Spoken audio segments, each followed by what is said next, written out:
आदिवासी समाजावरती एवढं मोठं संकट आलेलं आहे। बंजारा समाजासाठी एसटी आरक्षणा संदर्भात समिती स्थापन केली तरी आदिवासी समाज हा सुस्तारासारखा झोपलेला आहे। अशाच पद्धतीने तेलंगणामध्ये बंजारा समाजासाठी समिती स्थापन झाली होती आणि समितीच्या माध्यमातून तेलंगणामध्ये राजकीय दबावपोटी बंजारा समाजांना आरक्षण मिळालं। त्याच धर्तीवरती महाराष्ट्रामध्ये या समितीच्या माध्यमातून राजकीय दबाव टाकून त्या बंजारा समाजाला आरक्षण देण्याचा घाट हे मनवादी जातीवादी सरकार करते आणि त्यात आपले 25 आमदार 4 खासदार हे नालायक झोपलेले सुस्ताडासारखे यांच्या भरोश्यावरती राहून चालणार नाही। त्यामुळे समाजाने रस्त्यावरती येणाऱ्या 17 तारखेला आदिवासी समाजामध्ये बंजारा समाज धनगर यांची घुसखोरी होऊ नये आणि तो जी आर काढलेला आहे ती समिती रद्द करावी आणि आदिवासी समाजाच्या विद्यार्थ्यांचे पंडित दीनदयाळ असेल TRTच्या मुलांचे पैसे असतील ते त्या समितीवरती खर्च केले जातात। त्यामुळे ती समिती बरखास्त करावी आणि आदिवासी विकास विभागातून त्या समितीवर 1 रुपया खर्च करू नये।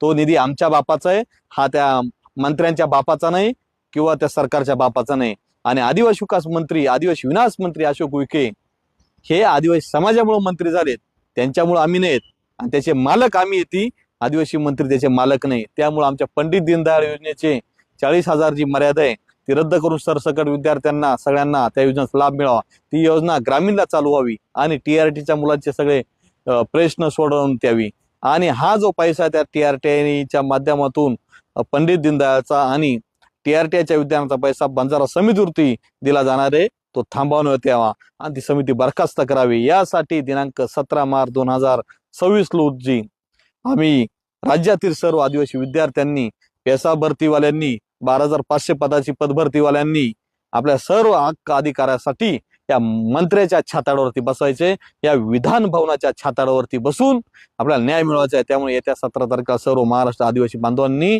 चलो विधान भवन, चलो विधान भवन, एक तर आपण विधान भवनात शिरू, एक तर मंत्र्याच्या बंगल्यामध्ये शिरू, आर या पारची लढाई लढू। कारण मार्च एंडिंग संपल्यावरती तुम्हाला कुठलाही नोकर भरतीचं हे होणार नाही किंवा कोणतीही योजना भेटणार नाही, विद्यार्थ्यांना पंडित दीनदयाळ योजना भेटणार नाही, कारण हे अर्थसंकल्पीय अधिवेशन सुरू आहे आणि मार्च एंडिंग संपल्यावरती तुमच्या सगळ्या गोष्टींचा कार्यक्रम होऊन जाईल। त्यामुळे मी येतोय, तुम्हीही लाखोच्या संख्येने या आणि एकजुटीने या सरकारला त्याची जागा दाखवून द्या।